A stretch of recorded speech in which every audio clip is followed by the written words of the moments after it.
Hello and welcome to the Writing Gals. We are Michelle Pennington and Victorine Liskey, and we are going to chat about burnout today. Yes. Everybody's favorite subject, right?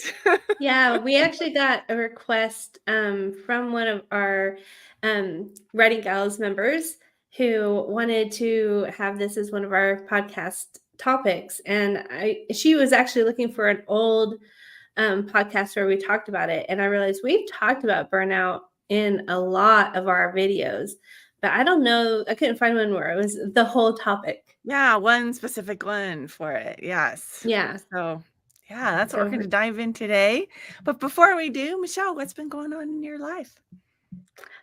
I got 2,500 words written on Saturday. Nice. And I know that seems like small change to some people, but it was really good for me lately. And it was also a story that I'm really enjoying. So that was great. I just went ahead and let myself write a candy bar scene. Yeah, So yay. nice. And I've been working on getting some paperbacks done, which, Good. that's always super fun, right? But Yes. at least I feel productive. So that's good.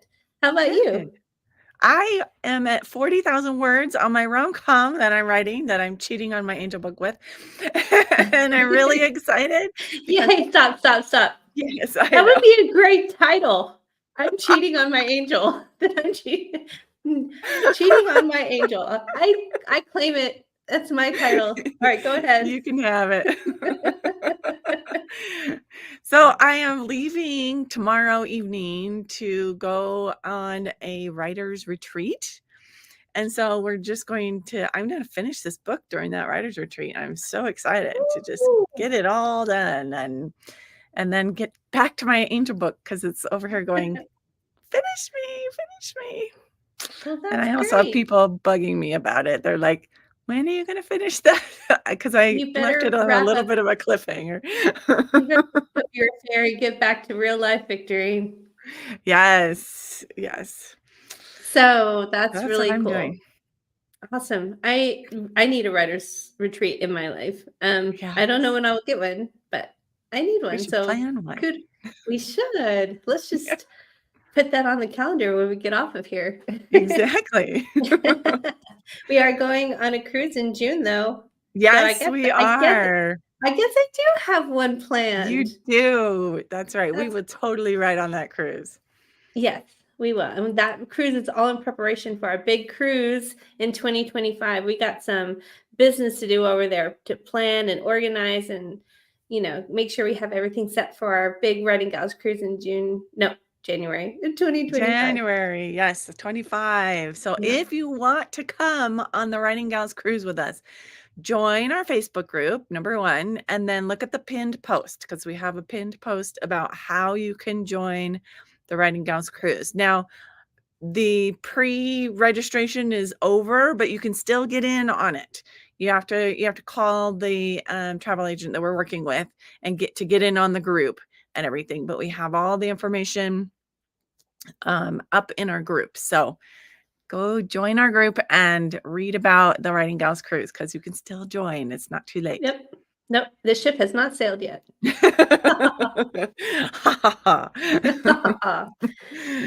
Well, shall we talk about the big bad topic of burnout? Yes, let's tackle that. Let's talk about what causes burnout.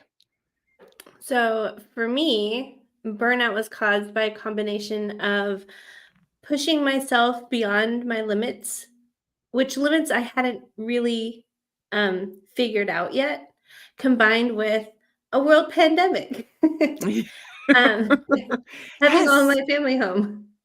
that was exactly my burnout too. Yeah, it was the pandemic combined with me. I had put up several pre-orders. I've learned I don't need to do that anymore. Yeah, The weight of it all came crushing down yeah, on me, and yeah. I froze and couldn't finish what I was doing.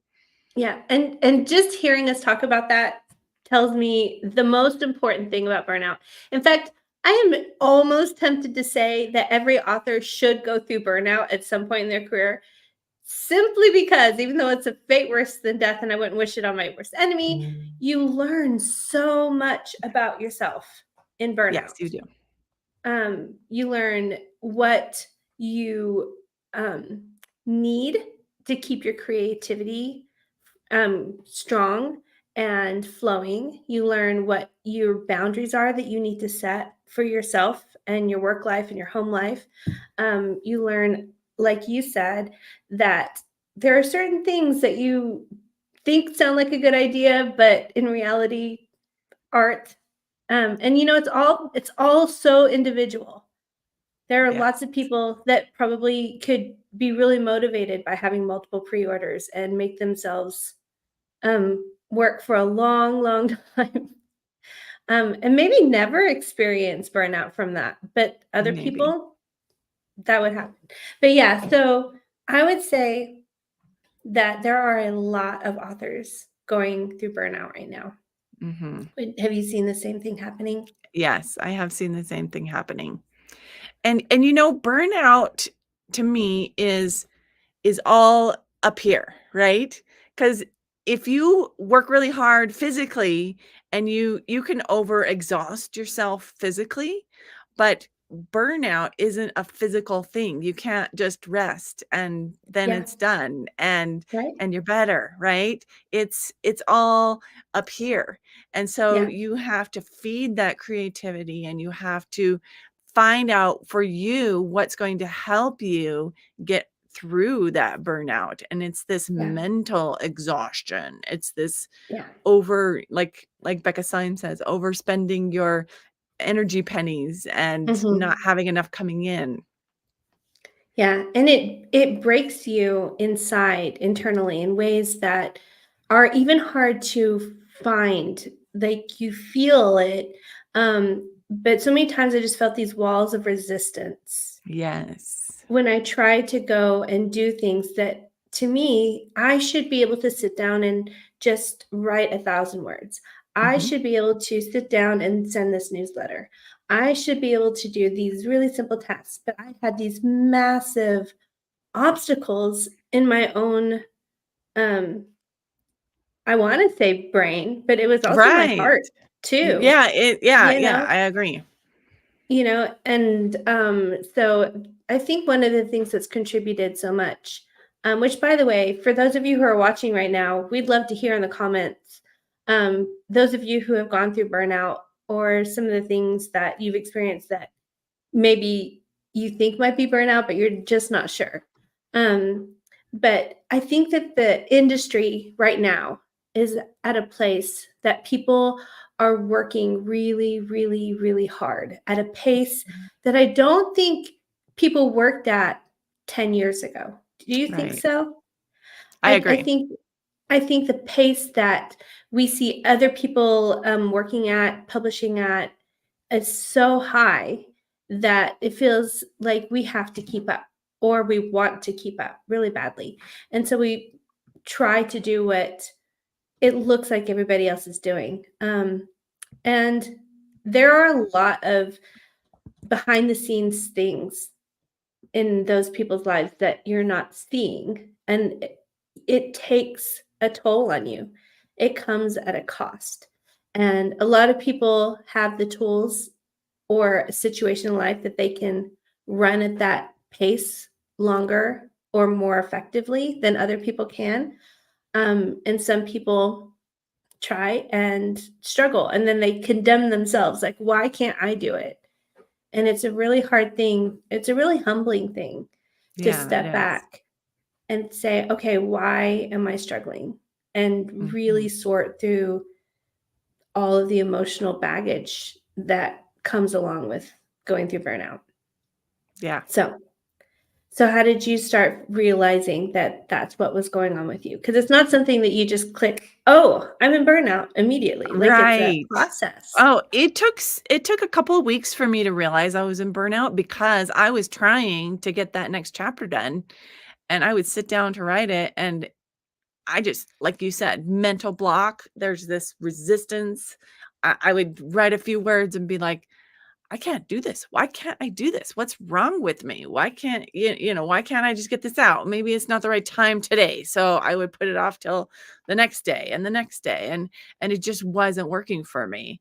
And Mhm. yeah, after about 2 weeks, I was like, oh my goodness, I think I'm in burnout. I don't think I could do Yeah, this. yeah. For me, I was dumb about it, um, for a long, long time. I remember listening to one of Becca Syme's, Quickcast episodes, and she was describing when you're about to slip into burnout as, like I think she was saying it's like you're driving on an icy road, and Mm, you're, like, at the top of a hill, and you start to feel the tires slipping, and you're yes. like, "What do I do? What do I do? How do I stop this from happening?" And, ideally, you're close enough to yourself that you start to recognize those signs before you get into that precarious situation where you can't stop yourself from sliding into burnout anymore. But at the time, I didn't know that about myself. And that's one of the other things I was going to say that you learn. You start to learn what your body feels like when you're overworking yourself and you're about to go into burnout again. The pain of it is so difficult that you become really, really careful and protective of yourself. At least I Mhm. know I have. I'm very protective of myself now so that I don't go into burnout again. Um, Yes. so that's why I was interested. But so you mostly just feel like the resistance to doing something that you otherwise enjoy. Was there Right. anything else you felt like physically or like in your personal life? Oh, I would say I was dealing with some depression that I didn't want to acknowledge, and so just feeling overall fatigued and mentally and physically and everything like that. Um, and I think that also had to do with the pandemic and everything that was going on in the world and the world just kind of shutting down, and that was mentally oppressive to me Mhm. as well. Yeah, and I experienced, a similar resistance and burnout in all the areas of my life. Like, it Mm, wasn't like, "I'm writing, oh, I'm in burnout," and then real life, "Oh, I'm fine again." It affected every quadrant of my life, mhm. to some extent.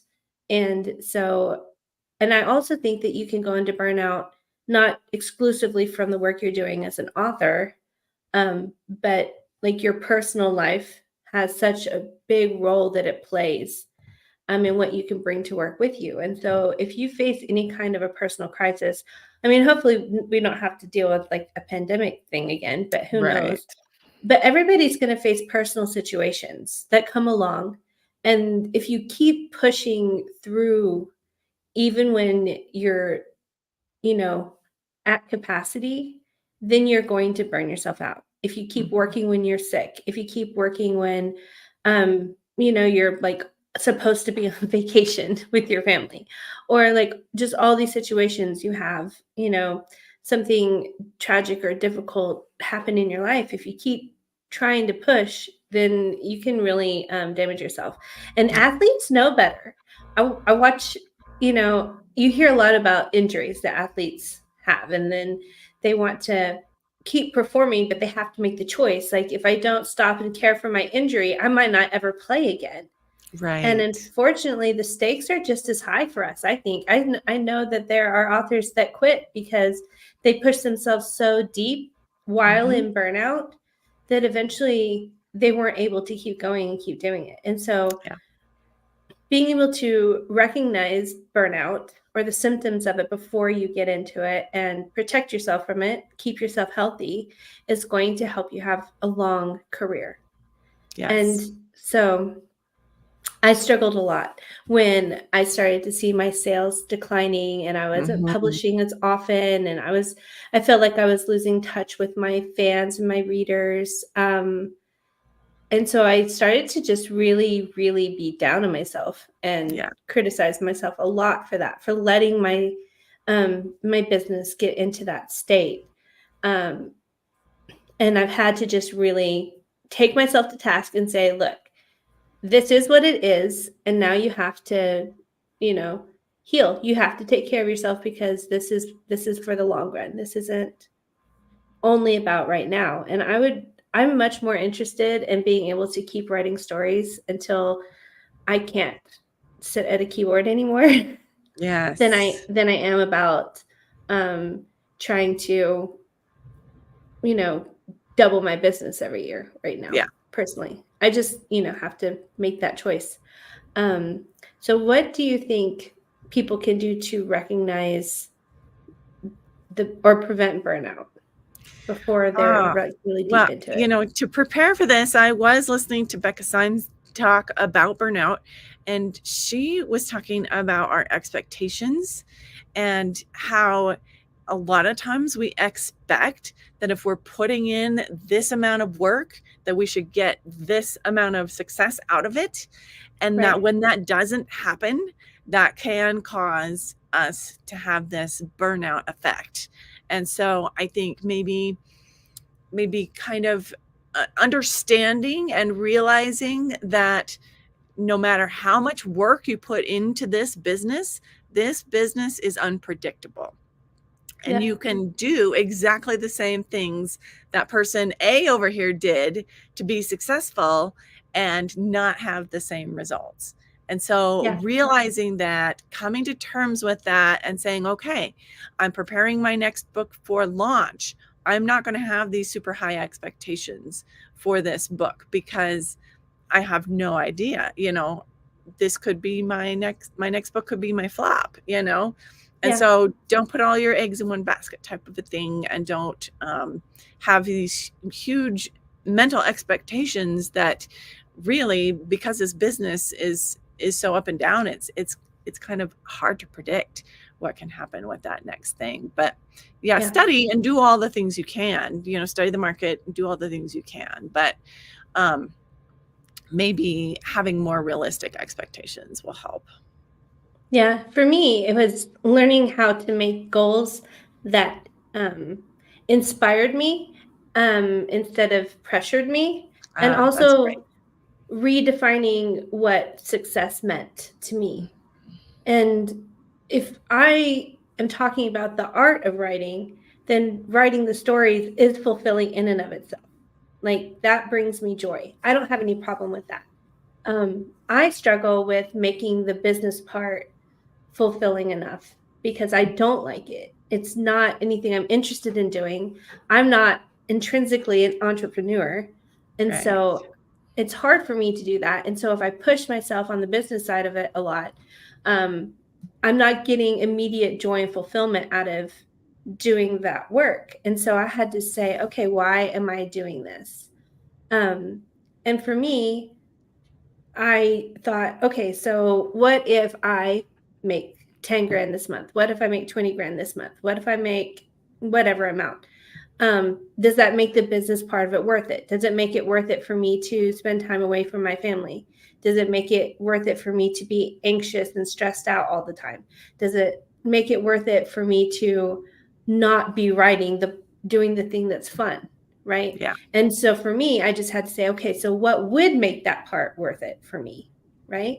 Hmm. And so for me, I just had to sit down and figure out how to convince myself to have fun doing business or to do the work. And a lot of it was, you know what? If I'm working, doing business to build a better life for myself and my family, that's a worthy goal. And I think that is pretty much most of us have that goal. We are in the business of publishing to build a better life for ourselves and our family because otherwise we would just give our books away and be perfectly happy that people were reading it, right? Right. And so for me, defining what that better life looked like and what that financially required gave me a whole lot of insight as to Hmm. how hard I needed to work, how hard I needed to hustle. And I discovered something interesting about me very, very personally. And this is something everybody has to find for themselves. The things that would make my life fulfilling was not the same financial goals that other people find fulfilling and exciting. You Yeah. know, so for me, yes, having our bills paid, having food in the pantry, having gas in the car, is all very important. It's not necessarily being able to buy an expensive car or go on a world, you know, tour or Mhm. whatever. I like downtime. I like a chill, simple, easy life with my family. So my business is geared towards not being stressed about finances, but not necessarily becoming wealthy, like Yes. super wealthy, if that makes sense. Yeah. And that took so much pressure off of me. I was like, Yeah. I don't have to be a boss babe. I don't have to be aiming for a seven-figure salary. I have to do what gives me the life that makes me happy and fulfilled and takes care of my family. And so I figured out what that is, and my goals changed and became something that didn't make me feel cranky and resentful. So Yes. that's what I recommend to people, and it can be anything you want it to be. If it's a mansion on the beach, if it's 5 houses, if it's a cottage in the countryside, if it's putting your kids in private school, if it's being able to pay the electric bill or to get a babysitter for your date night. Like whatever your goal is legitimate and is extremely personal and valuable to know. So figure out what that is and what do you need to get there? I Mhm. remember when I loved being able to make $40 and be able to say, "Hey, hun, I got the babysitter. Let's go out for a date." Yeah. That felt awesome, and it felt awesome when I was able to pay for my kids' braces up front. That Yeah. was an amazing thing, and, those kinds of goals feel so good when you accomplish them, and you get to enjoy them Yes. so much quickly. So you get that instant like, "Ooh, I feel good about what I've done." And that is what helps us to stay filled and creative and excited and motivated is Yeah. that kind of accomplishment. So my goal is just to be able to go on cruises. There you That's go. why I See? write.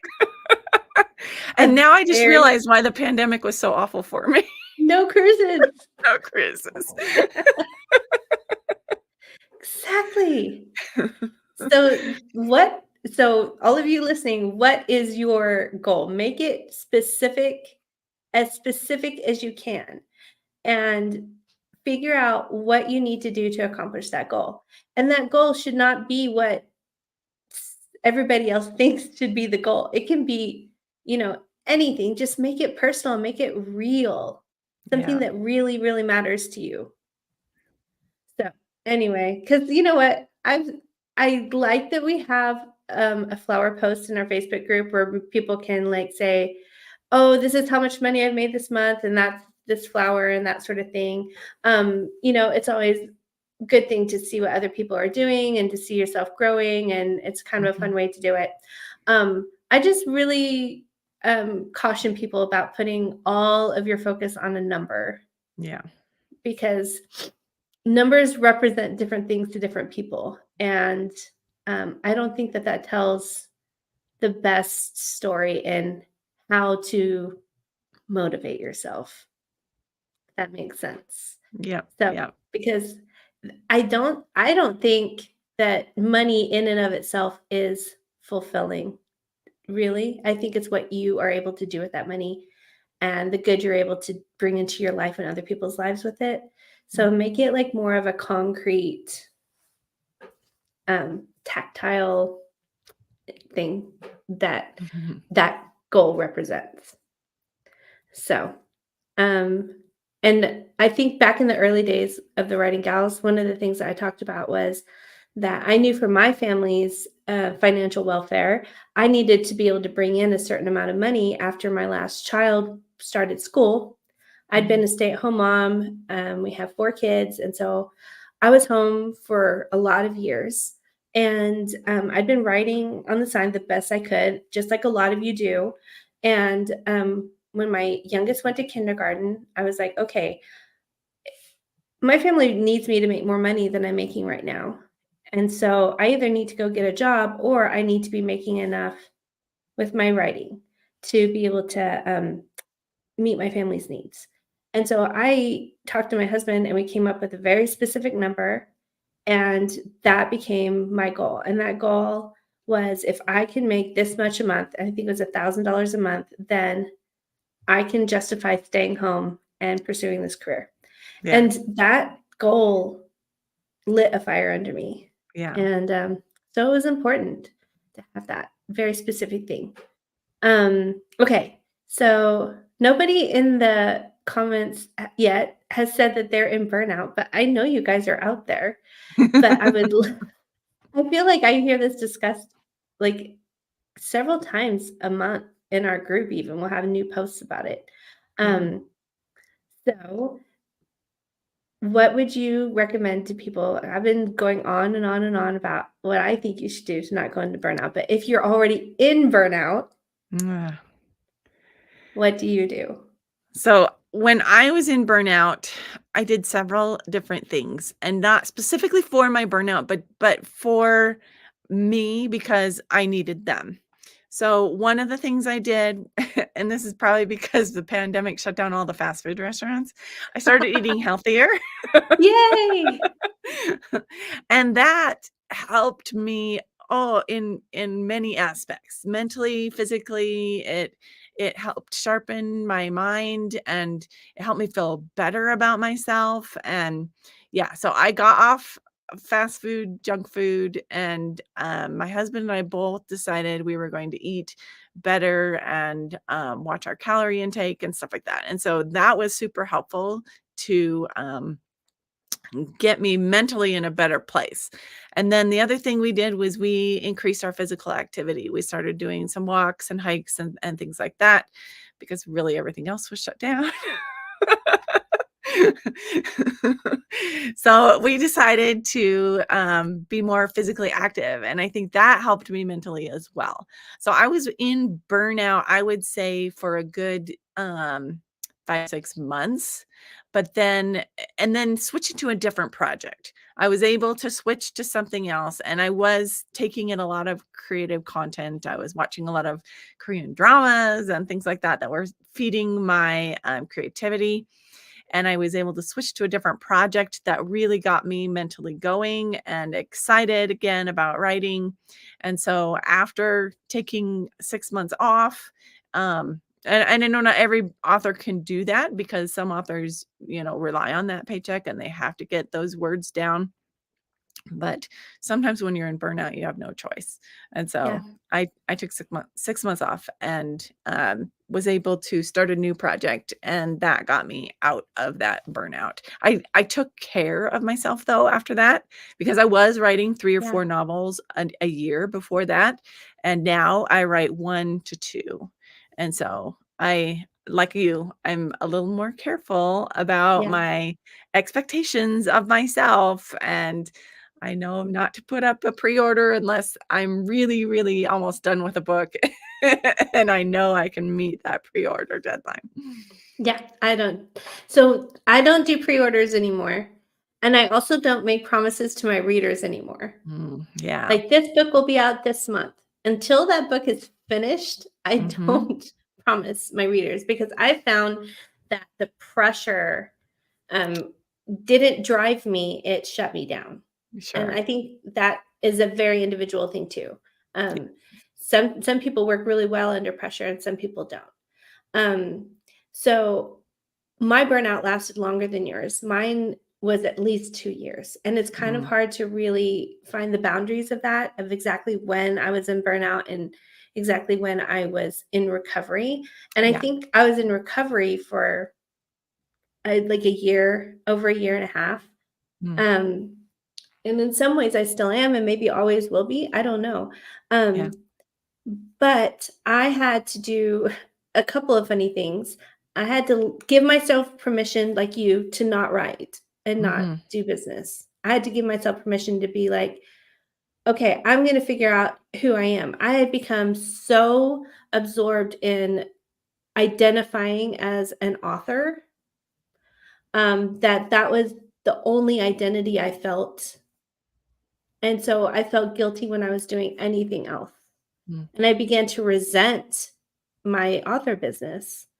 And I realized that that was not, um, a healthy place to be. And so I gave myself permission to not write. And I stopped hiring a cleaning lady. Mm.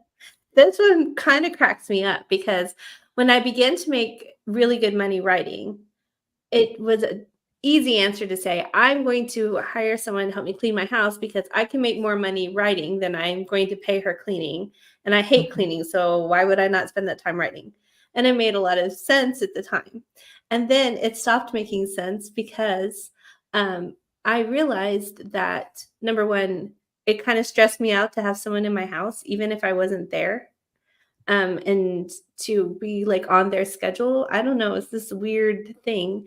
I get it. But when I said, you know what, I want to start cleaning. Mm.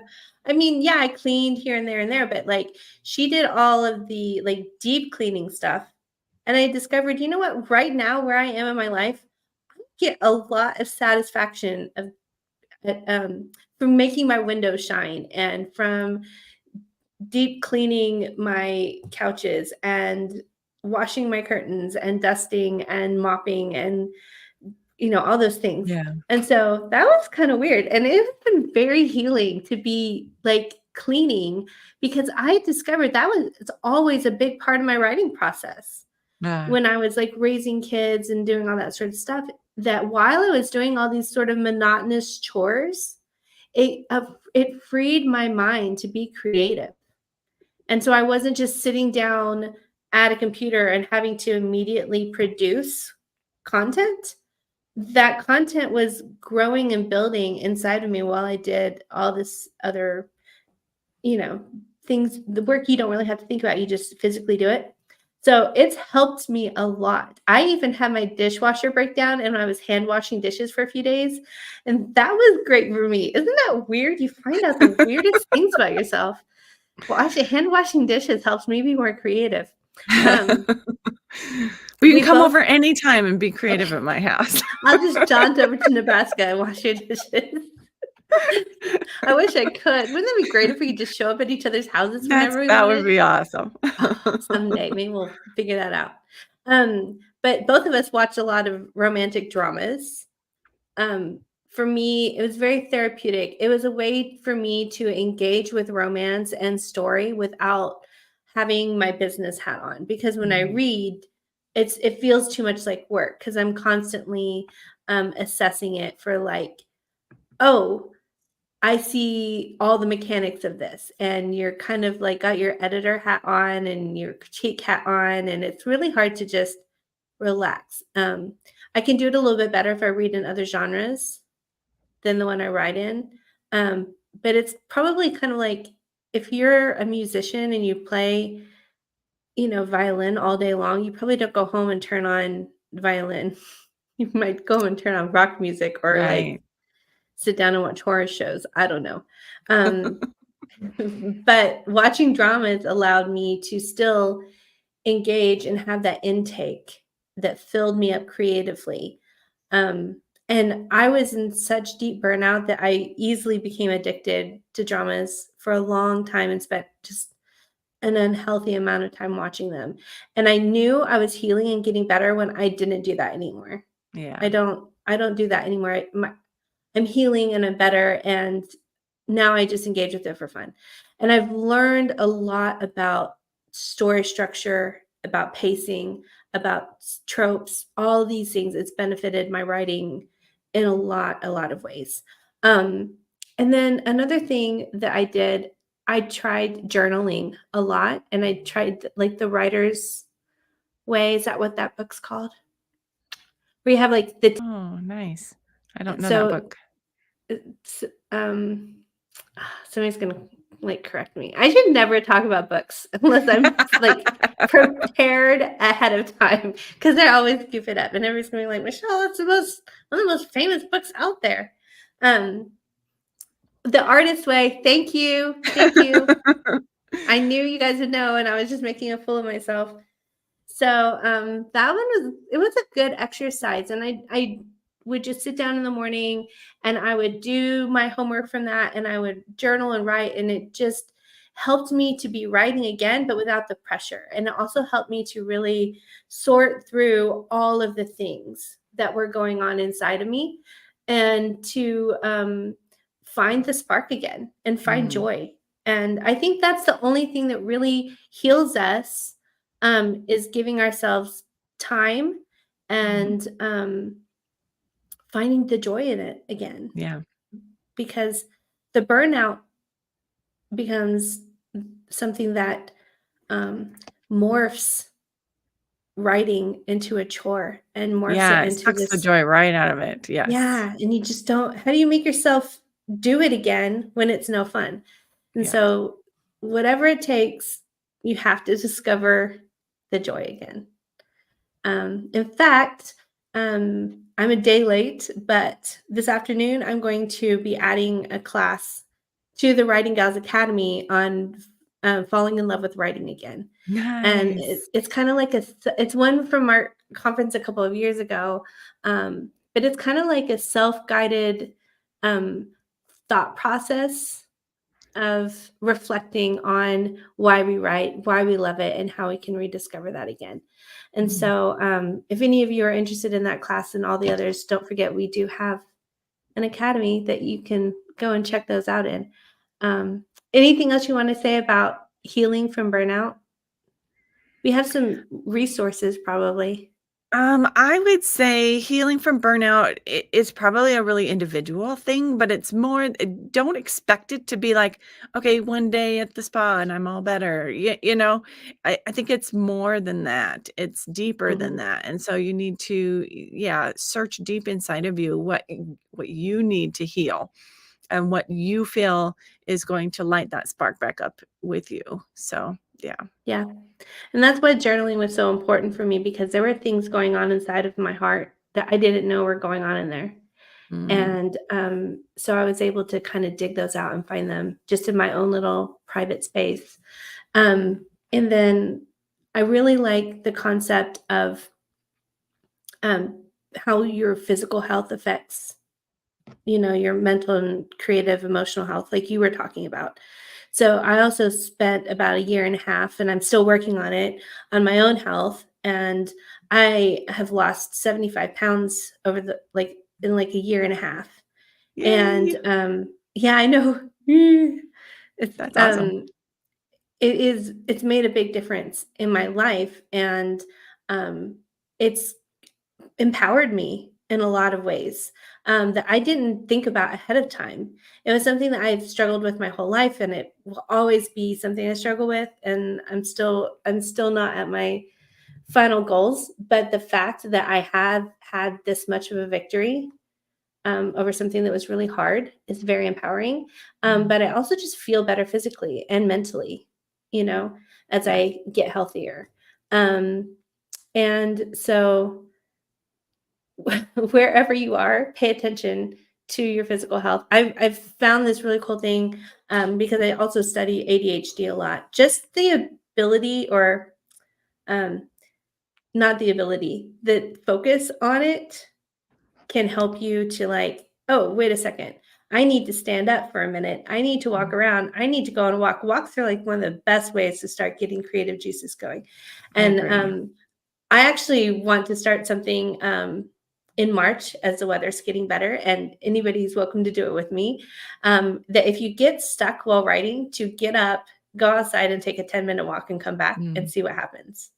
And so that's going to be like my March goal, is not like a big old like hour-long walk or exercise session or anything like that. This is not for physically, trying to like burn calories or anything like that. It's just getting your body and mind to kind of work the way they're supposed to. And I'm doing it specifically outside, because getting out in the sunshine and the fresh air and being able to like even like have your bare feet on the ground if you can, just that mhm. connection with nature and feeling all those good things can just unlock things I that agree. can really help you. So that's kind of something that I'm looking forward to doing. And then were you gonna share Becca Syme's book? Yes, let me show this screenshot that I have.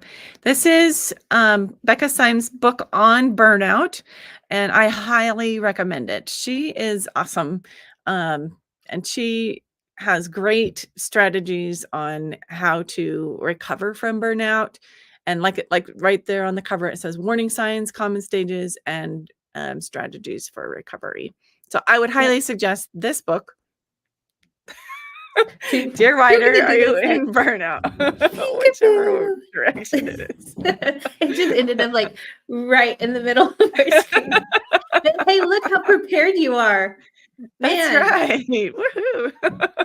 hey, I could just go over to my cabinet and pull the artist way out That's if we wanted right. me to. Should I? I'll just do that. I'm gonna mute. Yeah, You do talk for that. just a second. Oh, the pressure. Um, no, but I love everything Becca Science has to say. She also has a podcast called the Quickcast, and so you can go on there and listen to her strategies for recovering from burnout on her Quickcast, and it's really good. I lied. It's still on my desk Oh inside. no. But have you guys read Bird by Bird? No. It's by Anne Lamott, and I love it. She's so just honest about things in a fun way. This book actually helped me a lot through burnout too. Nice. And funny enough, one of my favorite quotes is not about writing that I got out of here. My grandmother just passed away a few weeks ago, and she has a quote in here that death is as sacred as birth. And I was able to be with my grandmother and all of her children as she passed. And so that quote just kept coming to my mind as I was there with her. And I thought, how perfect that is. I really needed that at the time. So don't cry on me, Victorine. I know, I'm getting all I'm teary. so sorry. But that's kind of like you never know when these things are going to happen in life. Yeah. And so just being able to recognize that we are going to have so many things in our lives, right? That we can't avoid. And the storytelling gets us all through it in the end, doesn't it? I We think all so. come back to it, and it heals our wounds, and it gives us hope Definitely for heals me, definitely. better I agree days. with that. And it helps us to frame the world in a way that makes more sense to us. And it helps us to be able to find truths that I think we all need. And the best part is that by writing, we get to share that with everybody else. Yeah, I love that. I love getting, emails and messages from readers Yes. saying that, my books help them through really hard times and Mhm. help them heal. And so remembering that this is a calling and it's sort of a sacred trust in a lot of ways Yeah. that we have with our readers, that we are going to help them through all the things in their lives that we don't know are going on. Yes. And so we have to take care of ourselves for our sake and for our readers' sake. And so this is going to sound a little bit funny, but so I am very, very sort of interested in the culture in Korea, in K-pop specifically, but also with actors where they're always so what's the word, mindful of their fans, that Mm. they recognize um, how much what they do affects their fans and that they want to continue to be there for them. So let's say things like, I will be healthy for you so that I can Mm. come back and I can perform again. And I'll, eat well and I will, I'll keep trying to improve myself and I will keep coming back with more stuff because It's like a very respectful thing towards our fans. And I realized that I need to also, even though I don't want to put pressure on myself or my fans, it's a good thing to remember that by taking care of myself and providing my stories, that I will be being respectful and mindful of the readers who have sort of, connected with me in the past. Sure, And sure. anyways, we've talked Love for a that. long time, but it's a big topic. It's a big topic, It isn't it? is a big topic. Thank you all for joining us and for, listening to us talk about burnout, and if you have any comments you want to do, leave them down below, and, join us over in the Writing Gals, um, Facebook group, and if you wanna go on the cruise with us, be sure to sign up. Yes. We are so excited. We're very excited. There's so many good things to come. All right, everybody. Have a great week. Get ready to do some Bye. March walking and Yes. lots of writing.